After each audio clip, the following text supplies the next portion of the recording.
Welcome to the Sales Influence Podcast, where we talk about finding the why in how people buy.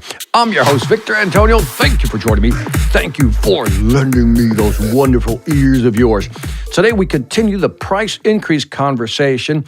This tactic, I call this one the extend and end tactic for providing price increase. Ooh, I love giving them cool names like that. Extend and end. Anyway, extend means obviously you're going to extend the contract or the time period, and then eventually it ends. So for example, let's say that you have some proposals out there already.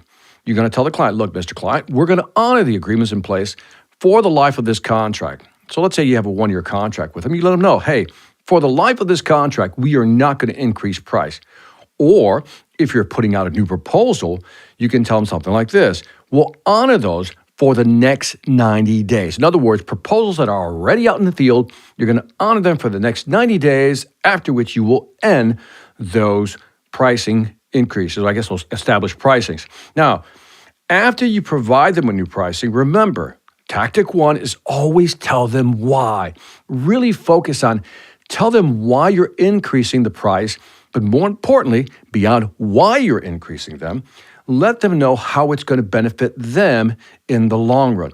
Now, by letting a customer know, look, we'll use these pricing till the end of the contract or for the next 90 days, this obviously gives the client the option to take advantage of the lower prices. Now, this is important. It gives them the option. The key word here is options. Clients won't feel like you're coercing them, pushing them, making them accept new pricing by giving them an option. So again, you're saying to them, look, you don't have to buy anything for the next 90 days or, put in an order. But if you want to take advantage of this, you may want to consider doing that. Now, again, we can come up with different scripts. For example, I would say to one of my clients something like this. Our prices go up next week by 10%. Now, I've just told the customer it's going to go up by 10%. But now remember, but always negates whatever came before that. So our prices go up next week by 10%, but for you, existing client, preferred client, Mr. Customer, we're going to honor all the pricing or proposals for the next 90 days. And again, you're giving them the option to take advantage of the existing pricing. Now, here's another approach. Quote, Mr. Customer, here's our new price list. Now, please note that as a preferred client, how do you like that? Let them know they're a preferred client. As a preferred client, the pricing you currently have will be extended for another 90 days. I love that. Let me say that one again. It has great phraseology here. Mr. Customer, here's our new pricing list.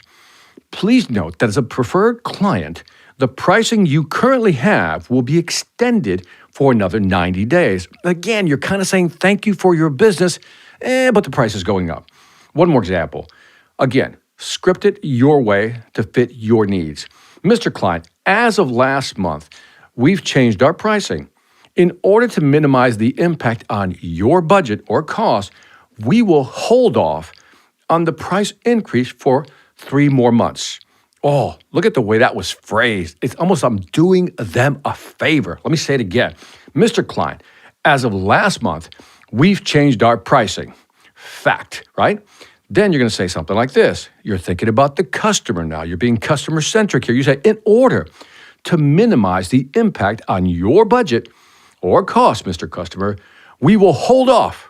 I love that phrase. We will hold off on the price increase for 3 more months. So again, using this strategy, the extend and end strategy, you come across as really trying to work with them and honoring the contracts in the field already. Again, it makes you look good, you give the customer options, and you let them know, because you're a preferred client, you're getting best pricing, and we're going to hold off on increasing the prices for the next 3 months. Try this tactic. Let me know what you think. And that is it for the Sales Influence Podcast. Leave me some feedback on iTunes, Stitcher, YouTube, Pandora, Spotify, or wherever you find me. And after you do that, again, check out the Sales Velocity Academy. Got some great new courses to help you sell more faster. And on that note, this is Victor Antonio, always reminding you, selling ain't hard when you know how. Take care.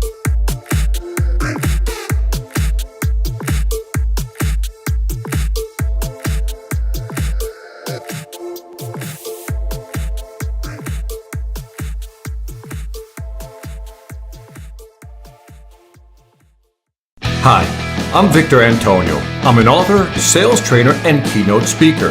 I'm often asked, what makes a great speaker? Is it someone who delivers real content that the audience can use?